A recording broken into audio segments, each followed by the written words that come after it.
just got to go see The Gorge, the brand new film written and directed by Scott Derrickson, one of my favorite filmmakers in Hollywood, both horror filmmaker and just filmmaker in general. This guy makes good movies. If you didn't know, he made the original Doctor Strange movie, he made the original Sinister movie, and most recently he made The Black Phone, another really big hit. The Gorge is something a little bit different. It's a film starring Anya Taylor-Joy and Miles Teller, and I don't really know how to describe this film's genre without spoiling it. Let's call it sci-fi thriller horror. But the film is about this gorge, this gigantic gorge, which on both sides house two sniper towers. Both towers are being watched by an American, who's played by Miles Teller, and a Russian on the other side, played by Anya Taylor-Joy, who keeps finding herself playing Russians for some reason. Or I guess she's Lithuanian in this movie. Essentially, these two people, though, are watching over this gorge because there is something in that gorge that is big, bad, and evil, and they don't want it getting out. The world doesn't want it getting out. So they have to sit there and make sure whatever's in there doesn't get out. And while they're there, they fall in love. And that concept alone, that concept of giant mysterious gorge, two people very, very far away that find ways to communicate regardless of how far they are apart, and love. And Anya Taylor-Joy, because I'm in love with her. She's amazing. It's the perfect Valentine's Day movie, and I had a great time with this. I'm not gonna lie. This is a film that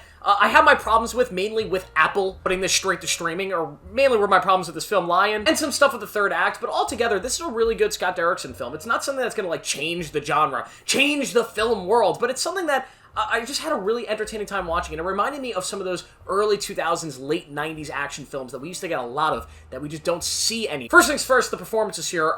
Everybody's great in this movie. I really like Miles Teller. He's kind of like an acquired taste for actors, because you kind of know you're going to get almost a challenging performance from him in everything that he does. But he's really good here. He's playing this guy who's very much damaged. He's one of the best snipers of the world, but he's somebody who's really felt the toll of what he's done as a sniper. It's really diving into this idea of, if you're a sniper who's killed all these people, what does that do to you psychologically? And then you get Anya Taylor-Joy, who's going down a similar character arc. She's somebody who's done all these things and is feeling the weight of it. And both these characters, when they get to this mysterious gorge and they cross paths, there is an interesting dynamic there that naturally brings these characters together. I think the romance and the relationship of this movie is one of the best I've seen on screen in recent years, just because it naturally works, both because the performances are so good, but I think the characters are written well enough that you can immediately, as an audience, see those connections, see the strings of these characters interweaving and say, yeah, that works. This would naturally happen. And how their relationship sparks feels natural, and it's something you root for. And Anya Taylor-Joy is just amazing. I mean, she's good at everything she's in. I'm in love with her. Come on, everybody is. I will say the first half of this movie is really brilliant. The actual mystery of the gorge, how it's built up, how characters kind of give you some exposition about it, and how your imagination runs wild of wondering what's actually down there.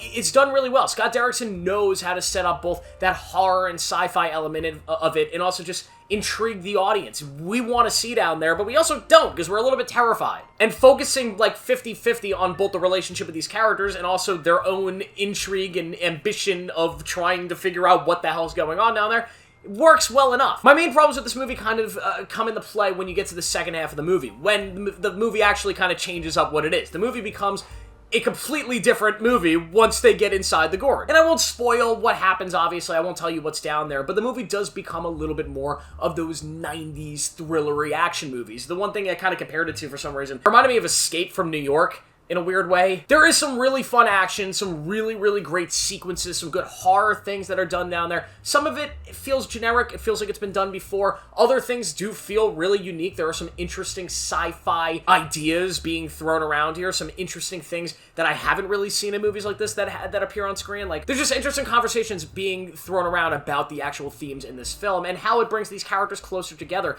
and how they eventually, their goals change. What is their new goal in this world, in this gorge that they're watching over? And how that develops does work well enough for me. Although I do think the second half of this movie is not as good as the first half because it's not as engaging. You know, the mystery is a lot more interesting than the actual truth of what's going on. Although all those things I believe are true, the second half is still a fun movie, right? The first half being really great, a really great romance with a really great mystery. The second half being an okay action-y thing with some okay thrills and suspense and a really great romance still works well enough. I also really like where this film ends up. I enjoyed the finale. I thought the music they used throughout the finale was great. I think some of the set pieces and the visuals in the finale also were done really great, and the ending was extraordinarily satisfying. Like, it's just a really well-made movie by Scott Derrickson, who's a really good filmmaker. I mean, the direction of this movie is beautiful, I think. There's a lot of creative things with the cameras, a lot of really interesting visuals. I mean, he's just a really great filmmaker that I don't think gets enough credit.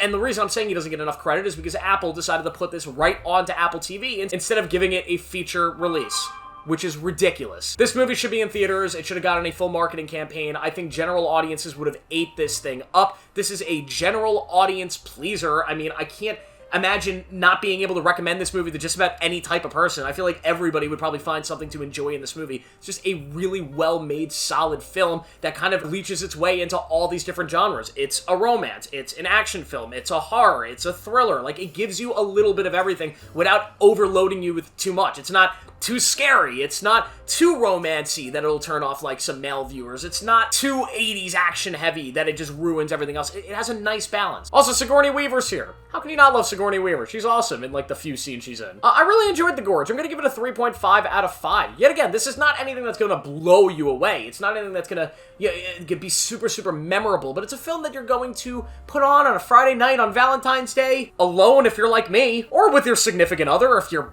better than me, or happier than me, and you're gonna enjoy The Gorge, and you're just gonna like this movie and then probably never think about it again, which is why I'm not gonna give it more than 3.5, because it is probably a little bit forgettable in the grand scheme of things. Thank you guys for watching. What do you think of this video? Make sure to like it and subscribe for more notifications. I'll see you in the next one.